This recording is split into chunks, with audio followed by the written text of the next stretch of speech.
Hey, welcome back, everybody. I'd now like to introduce Dan Burkhart, the CEO and co-founder of Recurly. Dan has this great passion for the intersection between design, data, and customer experience, and he is here to talk to us about frictionless payments. So please help me welcome Dan to the stage. Thank you, Tim. Hello, everyone. Thank you. Thank you, Amazon and Amazon Pay, for the opportunity to come here and chat. Today I'm going to be talking about the pursuit of frictionless commerce, which is kind of like the holy grail.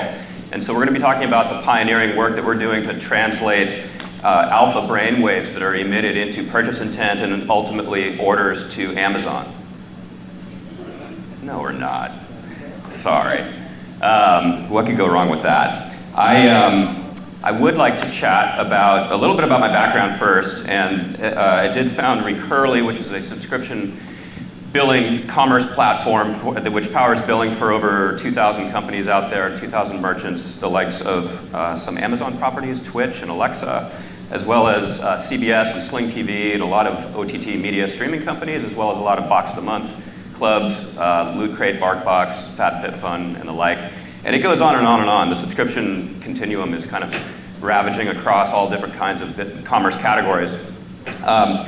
About 15 years ago, I was a director of buyer engagement at eBay. And at eBay, part of that charter was to get our users back to continue to bid, and we were basically focused on the data that would drive the area under the curve, so simple differential calculus. So it was sort of, for me, the intersection between commerce, data, and design, and how ultimately the role of payments and billing plays into retention and lifetime value. When I was at eBay, I would pass by product managers in the cafeteria that would say, you know, I'd go up to them and say, hey man, how's it going? What are you working on? And they'd say, billing. And they would kind of slump, and it was kind of like being shoved off to the gallows of the slave ship. And there really wasn't much opportunity for innovation. It was really much more of a don't screw it up kind of process. And it really hasn't been until recently that payments and billing have become cool, and it has really become kind of this bastion of innovation where it's our belief in our role where subscriptions have a time continuum, and we're continually focused on lifetime value and churn and how to continually keep that customer relationship healthy and moving along to the next interval, that we really realize that there's an opportunity and a role for payments to provide competitive advantage to merchants. And so today I want to talk about that competitive advantage and how it plays out. So companies pursue this in a variety of different ways. Most companies will harness data, and they'll look at the sort of test, learn, and iterate kind of modality of optimization, which is to look at things like shopping cart abandonment rates, look at credit card decline rates, and that can lead to some interesting innovations, but what we have found is it also can force a segmented, siloed mentality where many companies tend to lose sight of the plot of the lifetime of the customer and that customer journey. There are other companies out there that take the easy approach, and they might just simply copy Amazon, and that doesn't work out very well for them. But it brings us to the question, which is, why is e-commerce optimization so tough? And so when I talk about losing the plot, a classic example, again, working with a couple thousand merchants, we're processing billions, several billions of payment volume a year. We see a lot of challenges come through, and we see a lot of common patterns that emerge. But one of the most critical balancing acts that any merchant and any company that's in the transaction checkout flow experiences is, how do I eliminate friction and how do I streamline that checkout flow to such an extent that it's almost natural? So we all know the Uber and Lyft examples of, oh my God, voila, that was like magic. I feel like I have superpowers. And I just got out of that car and I've never felt that way before. Wouldn't it be great if everything could be that seamless and frictionless? Ultimately, as it comes to commerce, there's this interesting balancing act where, and I remember another founder of a company that we work with came to me about 6 of the 7 years ago and said, you know, hey, CVV isn't required. You don't need to have that field in your transaction form.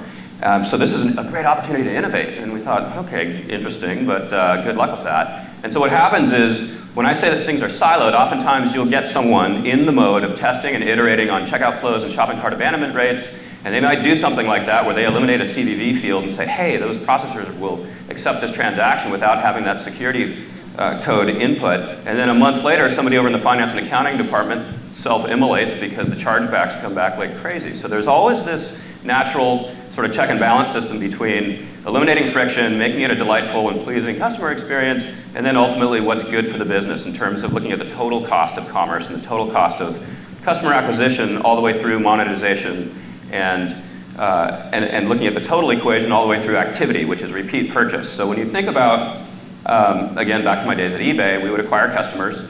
We get those customers in, so for our business back then, it was get them to not only bid on some items, but get them to win. And that was a conversion that we called activation. And then activity was how do we get them back? And how do we get them to kind of get that little endorphin hit that is the feeling of pleasure when you win in an auction and get them back to the platform. This same construct is one that we apply in our business. It's just that every single month when you have an auto-renewing evergreen subscription, that activity is really much more about how do you keep that feather in the air and keep it wafting up so that the customer experience, the perception of that customer experience exceeds the perceived cost. So it's basically, my example that I use all the time is Netflix. I've been a Netflix subscriber for, I think, probably close to 10 years, back to the DVD days. And I now have kids, and so I don't really think about the $15 a month that show up on my credit card statement. It's just I'm getting value, and I don't reconsider it. It's evergreen, and it always shows up on my credit card statement, and it's convenient for me. So that's a perfect example of the perception of value exceeding that perceived cost. But many companies lose the plot when they start to focus on siloing their studies and looking to optimize at each juncture along the way. And they lose that sort of the circular function of how do you get those customers back and how do you look at the entirety of the value of that customer. Pardon me.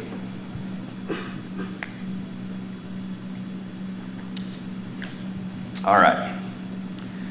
So if you think about, I like to use the common analogies of restaurants. So we all go to new restaurant openings and you have reviewers and they might have press and you hear about this lovely new restaurant and you go check it out. And you may or may not have a wonderful experience, but ultimately that decision that you make about whether you want to go back and repeat purchase and go back to that restaurant and again give them your share of wallet versus all of the other options and alternatives that you have is really the hallmark indicator of whether that restaurant will survive. And that's an example that we can all relate to. You can think of your own neighborhood, and certainly you've been to restaurants where you kind of thought, meh, okay, it was good, but I don't necessarily want to go back there.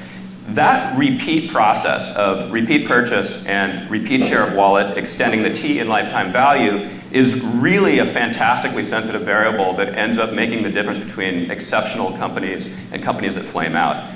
And so the converse of this is, of course, that bad news travels fast. So if you hear about a restaurant that somebody went and they might have gotten food poisoning, you think, ooh, geez, they must not have good hygiene. I'm not going back there.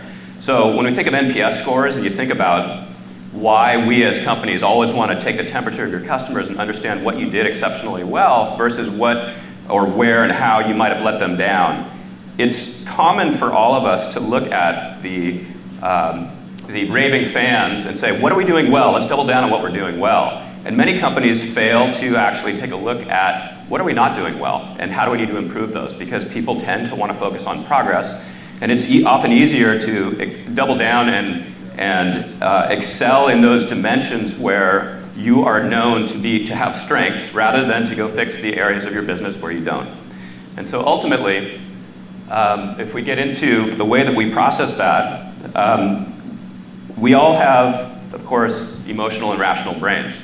And that registration, that experience that we all get, that feeling you get when you step out of an Uber or a Lyft and you feel like you have superpowers, you feel like something magic has occurred, that feeling is the sum total of all of those points of interaction. It might be all of those, it might be from the point of sign up all the way through to the checkout to the first email that you received, where if you receive an email and they say, hey, how was that purchase? We'd love to take your temperature. We'd love to know how did we fare? And then you get another one a week later and you get them too frequently.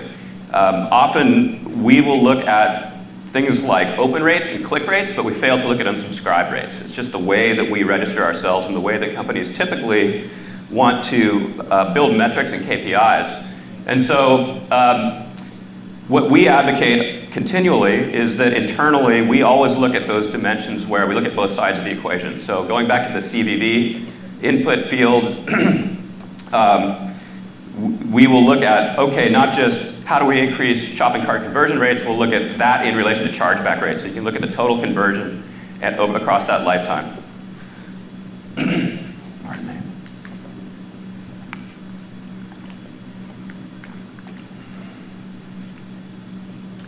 Okay, so here's a simple checkout form.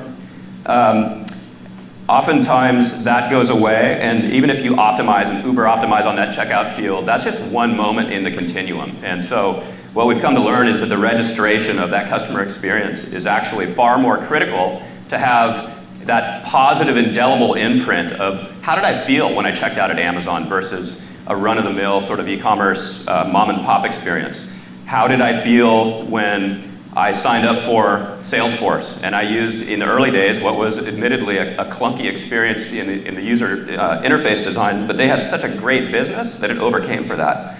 So that indelible imprint ends up becoming something that translates into NPS scores. And it comes across in a variety of different ways here. So if you think about that checkout flow, you think about, was it an efficient use of time? Was it convenient? Was it speedy? So NPS, it turns out that one of the most influential factors for positive NPS is actually speedy shipping. So it's no wonder, I haven't spoken to anyone at Amazon about this, but it's no wonder that Prime is such a success, because speedy shipping from a lot of the vendors that we talk to ends up being the #1 influencer for a positive NPS experience. The product itself, so how was the discovery process? Are there trusted reviews? Do I trust the site? Do I trust that the product's being represented accurately? And then of course the offer, right offer at right place, right time. Was it relevant to me? So all of that translates back to that rational and emotional imprint that we all take away from that customer experience. Ultimately, the way that this is translated, and when you think about that time continuum, when I give the eBay example of getting users back to the platform, getting that endorphin hit, getting the dopamine, and getting that thrill of victory, if you will, was a perception. And that was something that's a cognitive trigger, and we have a tendency in this world to overly focus on the absolute silos of data, KPIs, ratios, that might indicate how we fared at this point in the funnel versus that point in the funnel. But we lose sight of that kind of wet bar of soap problem where you might optimize or over-optimize for an area of the experience, and then you create a problem over in another part of the experience. So this will, of course, result in customer churn, and this is an example of, cognitively where we have found for subscriptions that whether it's Sling or CBS or any of these big media companies, it's super critical, the cross-sell, upsell migration path that CMOs embark on to keep those customers engaged, where you might purchase, say, a Hindi news pack and then cross-sell and offer a cricket sports pack. Those kinds of things are natural, and they require some understanding of your customers and how they are perceiving your service. So making it real is the hard part, which is how can you translate when we all know that valuing the customer experience is super important, but how do you translate that across a company where you might have silos of data from those that are looking at transaction checkout flows, credit card decline rates, customer support tickets per incident. All of those items are single-use KPIs, and the sum total of all of that constellation of those data imprints create that cognitive perception of your brand. So how do you make it real? What we found is that the companies that are able to really put the customer at the center of their entire value system in the company are the ones that start to get that collaboration across departments. And so we, as our company, we have our first value in our company is to be mindful of the customer. And I know that Amazon puts the customer central to everything that they talk about. It's incredibly critical in order to think about the power of the flywheel. So when we talk about the customer relationship and NPS scores, and you think about customer acquisition costs versus lifetime value, that ratio is such a sensitive ratio for any business, and that repeat customer lather, rinse, repeat of how do you get those customers back for repeat share of wallet, repeat purchases, ultimately comes down to what was that cognitive imprint. And that flywheel effect, when you get it right and you have consistency throughout that customer journey, it is exceptionally advantageous, and it does create a competitive advantage. So the point that I'm making here is that payments are very interesting in terms of an opportunity to innovate and to get out of the way of the customer, but there is far more to it that is required in order to get the entire flywheel spinning. So that is the presentation. How much time do we have left? 10 minutes. Do we have questions from the audience?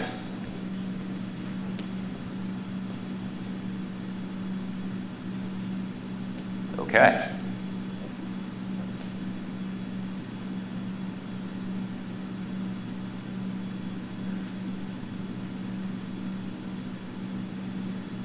So, Yep. okay, just so I understand, what do you think is the, you're talking about, frictionless checkout and stuff, but we're also talking about getting the customer to come back. Yep. Is there something that maybe is maybe one of the most for businesses, I guess what is the biggest roadblock then for customers coming back? Is it just a clunky checkout, or are there other things? So I'll repeat the question. The question is, what is the single obstacle, impediment to get repeat purchase or repeat activity? Yeah. And I think the answer is not to be glib, but I don't think there's any single answer. It's going to be different for every single company out there. But I think the challenge is how do companies get to their source of truth so that they can isolate the initiatives that, every company has the same challenge of prioritizing initiatives. You can't focus on everything.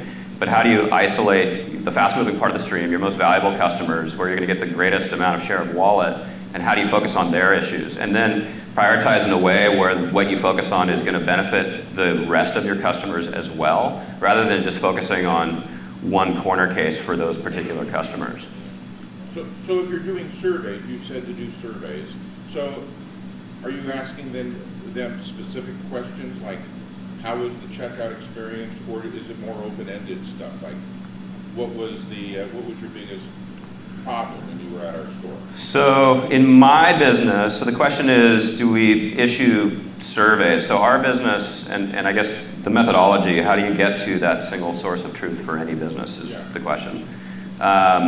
So in our business, we are a B2B business, so we really value visiting with our customers and hearing from, I always sign myself up to go visit with a dozen of our VIP customers every quarter, and by sitting down with the first three, we'll fly into a city, sit down with the first 3 to 5, you end up hearing the same things back. You come back and you have a really clear sense for what you need to focus on. In a B2C business, so that would be our merchants, our customers, they're certainly using surveys, but customer support tickets, we always want to focus on not just what are we doing well, but what are we not doing well. So the example of emails being sent out, it might be a drip campaign, post sign up. So, marketers tend to want to do customer acquisition, but very few want to focus on renewal marketing. So how do you keep those happy customers moving along without discounting too heavily, versus how do you look at the lapsers and decliners and focus on putting an incentive in place, so the right offer, right place, right time, to make them want to re-up. But I'd say that for companies that are looking at a broad spectrum of customers, they certainly have to look at not only what they're doing well on a survey result, but they have to summarize whether there are customer support tickets, gathering that feedback of what's the nature of these support tickets. We found when we did a big massive regression in our business, looking at a lot of input variables, we were able to isolate one of our greatest predictors of churn was not the number of support tickets per customer, but the number of responses from the agent. How many times we had to volley back and forth to explain something. And we thought the way we interpreted it is that either the merchant is in over their heads and they don't have the technical proficiency or the business experience to understand or to really interpret the responses we're giving, or it just might not be the right fit. And so I do think that looking at not just survey results and those responses, oftentimes it's difficult to cull through comments. Survey design is a really incredibly important art and science.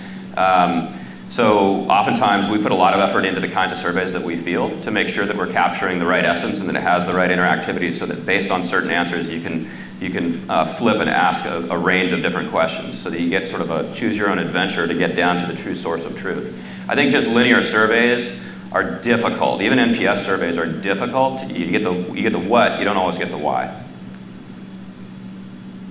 So oftentimes we put a lot of effort and we have a lot of minds on the survey design before it goes out. Otherwise, you go through the process, you think you're doing good for your business, you get a bunch of data back and you say, bing, there's the answer in terms of the what, but not the why. The context for why customers feel this way and why they might be in the lower range of an NPS is actually super critical. Those are good questions. Any others?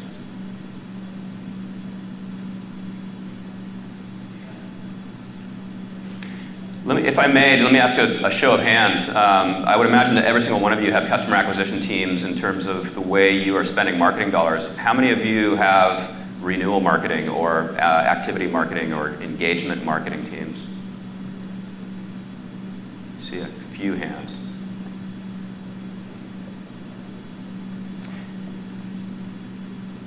All right. Well, if there are no more questions, I think that we can wrap it up. I'm happy to answer questions, but if there are no questions, I won't continue on. All right. Thank you.